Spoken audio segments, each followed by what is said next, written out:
3:18 आतमध्ये महेश अंकुश अलकुंटे यांना दिले। आता हा संपूर्ण प्रकार पूर्णतः बेकायदेशीर आहे। निवडणूक निर्णय अधिकारी आहेत, त्यांनी स्वतःच सांगितलं की 3:18 अशा प्रकारे कागदपत्र दिल्याचं दिसते। उमेदवारांनी फॉर्म भरण्याची 3 वाजतापर्यंतची जी निर्धारित वेळ आहे ती संपल्यानंतर सुद्धा एबी फॉर्मचं वाटप भाजपतर्फे काल करण्यात आलं असा आरोप सातत्याने होत राहिलेला आहे। आणि त्या संदर्भामध्ये अत्यंत महत्त्वाची एक घटना समोर आली, जेव्हा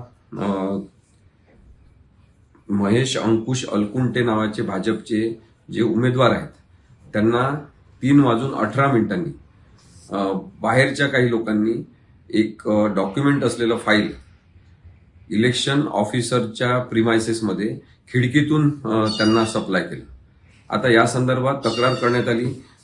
सोलापूर काँग्रेसचे जे प्रमुख आहेत चेतन नरोटे यांनी याबद्दल तक्रार संबंधित निवडणूक अधिकारी अंजली भरोड यांच्याकडे केली, परंतु अंजली भरोड यांनी याची कोणतीही दखल घेतलेली नाही आणि त्यांनी भाजपचीच बाजू घेणारे जस्टिफिकेशन स्वतःच तयार करून तशा प्रकारचं लेखी उत्तर सुद्धा दिलेलं आहे। विशेष म्हणजे त्यांच्या लेखी उत्तरात त्यांनी हे मान्य केलेलं आहे की चेतन नरोटे यांनी केलेला आरोप बरोबर आहे आणि भाजपचे महेश अंकुश अलकुंटे यांना काही जणांनी 3:18 फाईल दिल्याचं सीसीटीव्ही फुटेजमध्ये दिसते।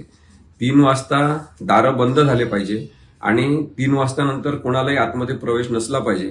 3 वाजतापर्यंत आलेल्या लोकांनाच अर्ज भरण्याची परमिशन कायद्यानुसार दिलेली आहे आणि तशी कार्यपद्धती असणारे आदेश सुद्धा राज्य निवडणूक आयोगाने सगळ्या निवडणूक अधिकाऱ्यांना पाठवलेले आहे। परंतु अंजली मरोड यांनी स्वतःचेच नियम लावले की काय अशी शंका निर्माण होते, कारण की असा सुद्धा आरोप करण्यात आलेला आहे की भाजपचे अनेक कार्यकर्ते, भाजपचे आमदार हे सगळेजण तिथे जमलेले होते आणि त्यांच्याजवळ एबी फॉर्म्स पक्षाचे होते।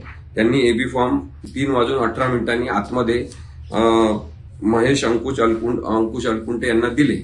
आता हा संपूर्ण प्रकार पूर्णतः बेकायदेशीर आहे, असं करणंच बेकायदेशीर आहे। तर अंजली मरोड ज्या उपजिल्हाधिकारी आहेत आणि निवडणूक निर्णय अधिकारी आहेत, त्यांनी स्वतःच सांगितलं की 3:18 अशा प्रकारे कागदपत्र दिल्याचं दिसते सीसीटीव्ही फुटेजमध्ये, परंतु त्याच्यामध्ये एबी फॉर्मच होते असं काही सिद्ध होत नाही।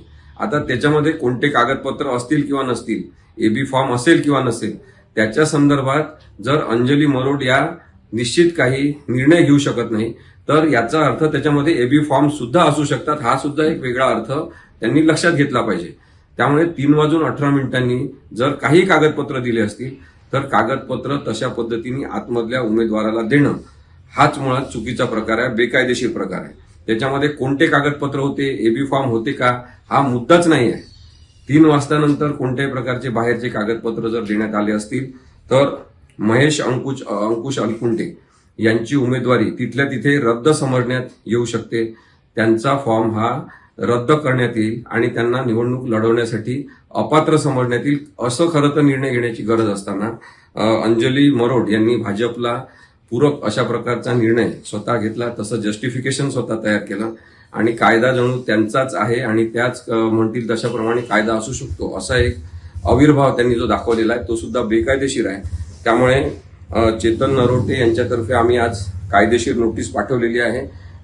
अंजली मरोड ज्या चीफ इलेक्शन ऑफिसर आहेत, नंबर 4 सोलापूर म्युनिसिपल कॉर्पोरेशनचे आयुक्त आणि राज्य निवडणूक आयोग यांना सुद्धा नोटीस पाठवण्यात आलेले आहे आणि भाजपने जो बेकायदेशीर प्रकार सोलापूर महानगरपालिका निवडणुकीमध्ये अस्तित्वात आणला की 3 वाजतानंतर सुद्धा मोठ्या प्रमाणात कागदपत्र सप्लाय करण्यात आले, ते अत्यंत चुकीचं आहे आणि त्यामुळे हे सगळं निवडणूक ही चॅलेंज होऊ शकते। उच्च न्यायालयामध्ये याच्याबद्दल आम्ही याचिका दाखल करणार आहोत।